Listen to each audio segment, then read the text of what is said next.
दोस्तों आज 8 अक्टूबर है। हरियाणा विधानसभा चुनाव के रिजल्ट लगातार रुझान आना शुरू हो गया है और उस रुझान में जो लोग हरियाणा के लोग समझ रहे थे कि बीजेपी नहीं आएगी, इस रुझान की अगर देखें तो बीजेपी सरकार वहां पर रिपीट करने जा रही है।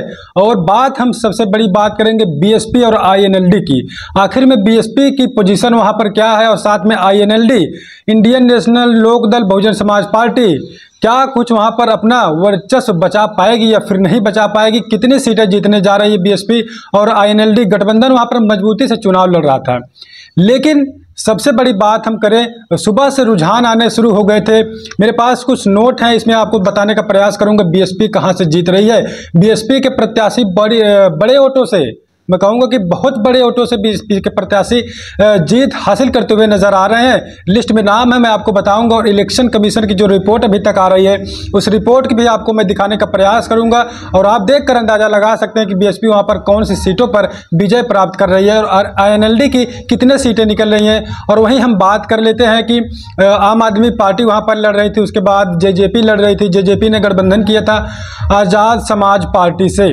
भीम आर्मी चीफ चंद्रशेखर आज़ाद समाज पार्टी जो चला रहे हैं, आज़ाद समाज पार्टी से गठबंधन जेजेपी का हुआ था। लेकिन यहाँ पर क्या कुछ आज़ाद समाज पार्टी का स्टैंड होने वाला है उस पर भी हम चर्चा करेंगे।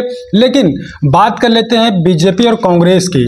हरियाणा में लगातार 10 सालों से बीजेपी की सरकार रही। उसके बाद तमाम लोगों ने, हरियाणा की जनता ने कहीं न कहीं देखा कि जो बीजेपी की सरकार वहाँ पर किसानों के लिए वहाँ पर काम नहीं हुआ था। यहाँ पर किसान आंदोलन तमाम तरीके से चला और उस किसान आंदोलन में कितने किसानों ने अपनी जानें गंवा दी और किस तरीके से उनको प्रोटेस्ट करने पर मजबूर सरकार ने किया था। लेकिन वो सब देखते हुए वहां पर वोटिंग 5 अक्टूबर को हुई और 5 अक्टूबर को वोटिंग होने के बाद आज 8 अक्टूबर नतीजे आ रहे हैं और रुझान आना शुरू हो गया। मैं बताऊं कि अभी तक के जो रुझान है करीब बज रहे हैं 1 बजने जा रहे हैं। 1 बजे के जो रुझान आ रहे हैं हरियाणा से, वहां पर बीजेपी 48 सीटों पर बढ़त बनाते हुए नजर आ रही है।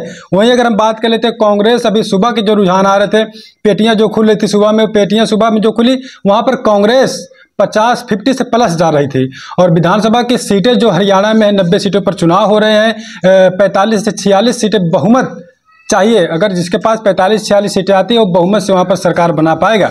लेकिन अभी तक के नतीजे बीजेपी के 48 सीटों पर दिखाई दे रहे हैं, वहीं कांग्रेस के जो है नतीजे दिखाई दे रहे हैं 37 सीटों पर। अब बात कर लेते हैं आखिर में बहुजन समाज पार्टी वहाँ पर मजबूती से चुनाव लड़ी थी और बीएसपी की क्या कुछ वहाँ पर रणनीति है, क्या कुछ स्टैंड है। मैं बताऊँ कि बीएसपी 1 सीटों पर बढ़त बनाते हुए नजर आ रही है। 1 बजे के रुझान अभी तक जो बता रहे हैं, अभी शाम को जो आएंगे वो भी हम बताने का आपको प्रयास करेंगे। और वहीं आईएनएलडी 2 सीटों पर बढ़त, इंडियन नेशनल लोक दल जो अभय सिंह चौटाला की पार्टी है वो भी 2 सीटों पर बढ़त बनाते हुए नजर आ रही है। और जेजेपी अभी पिछले विधानसभा चुनाव 2019 में जो हुए थे वहाँ पर 10 सीटों बीजेपी पाई थी, जेजेपी 10 सीट पाई थी। उसके बाद 2024 में चुनाव हो रहे हैं, 10 सीटों वाली पार्टी इस बार 0 पे जा रही है। अभी तक उसको कोई सीट, कहीं से सीट नहीं मिल रहा है, पूरा नील बटा शून्य होते हुए जेजेपी नजर आ रही है। और जेजेपी से गठबंधन आज़ाद समाज पार्टी के मुखिया चंद्रशेखर आज़ाद जी ने किया था, लेकिन उनका भी कुछ वहाँ पर दाल गला नहीं है। चंद्रशेखर आज़ाद और जेजेपी पार्टी दोनों गठबंधन से चुनाव लड़ रहे थे, लेकिन उनका भी खाता तक नहीं खुला है। वहीं आम आदमी पार्टी भी चुनाव लड़ रही है, आम आदमी पार्टी का भी कुछ वहाँ पर नतीजे अच्छे दिखाई नहीं दे रहे हैं। तो सबसे बड़ी बात यहाँ पर यह है कि जिस प्रकार से तमाम राजनीतिक पार्टियां, तमाम चैनल एग्जिट पोल दिखा रहे थे कि कांग्रेस की सरकार बनने जा रही है, लेकिन अब जो नतीजे रुझान अभी तक के 1 बजे के आ रहे हैं वो नतीजे दिखा रहे हैं, समझा रहे हैं और दर्शा रहे हैं कि नतीजों से यही पता चलता है कि बीजेपी की सरकार वहां पर फिर से रिपीट हो सकती है। अगर इसी तरीके से पेटियां जो खुल रही है, इसी तरीके से वोट परसेंटेज बढ़ा गया बीजेपी का, तो बीजेपी की ही सरकार हरियाणा में बनेगी और कांग्रेस सेकंड नंबर पर पार्टी रह जाएगी।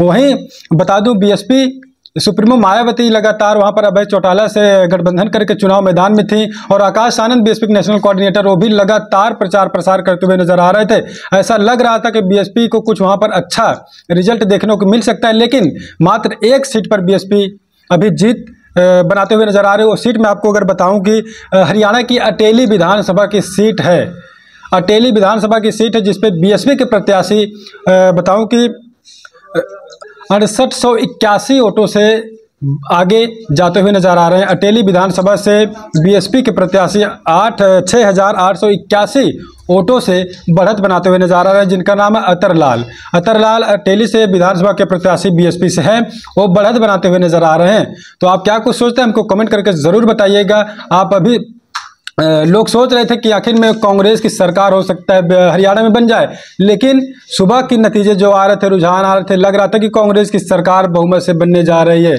लेकिन अभी तक के जो नतीजे 1 बजे के आ रहे हैं, इसमें दिखाई दे रहा साफ साफ आप लोगों को कि बीजेपी 48 सीटों पर है, कांग्रेस 37 सीटों पर है, बीएसपी 1 सीटों पर है, आईएनएलडी 2 सीटों पर है और जेजेपी आजाद समाज पार्टी 0 सीटों पर अभी सिमटी हुई नजर आ रही है। लेकिन शाम तक क्या कुछ नतीजे होते हैं, चुनाव है, जनता ने वोट डाला है, कौन सी विधानसभा पर किसके खिलाफ और किसके पक्ष वोट डाला गया, अभी शाम तक का आपको कंफर्म अपडेट मैं दे पाऊंगा।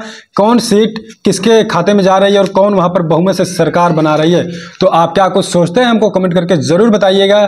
क्या कुछ जो बीएसपी जिस तरीके से प्रचार प्रसार वहां पर कर रही थी, नतीजे उस प्रकार से नहीं आ रहे हैं, क्योंकि हम लोगों ने ग्राउंड पर जाकर देखा, वहाँ हरियाणा में ग्राउंड पर देखा गया कि लग रहा था कि लाखों की जब भीड़ दिख रही थी, उनके बीएसपी सुप्रीमो मायावती जी के रैलियों में जैमर लगाए जा रहे थे, उससे लोग आंकड़ा लगा रहे थे कि बीएसपी 5, 6, 7 सीट हो सकता है निकाल पाएगी। लेकिन बीएसपी 1 सीट अभी तक बढ़त बनाते हुए नजर आ रही है। आप क्या सोचते हैं, जो बीएसपी सुप्रीमो मायावती जी की रैलियों में लाखों की भीड़ उमड़ी थी, उनका जो वोट था कहाँ पर वो जाके शिफ्ट हो गया है? क्योंकि जो अगर माने हम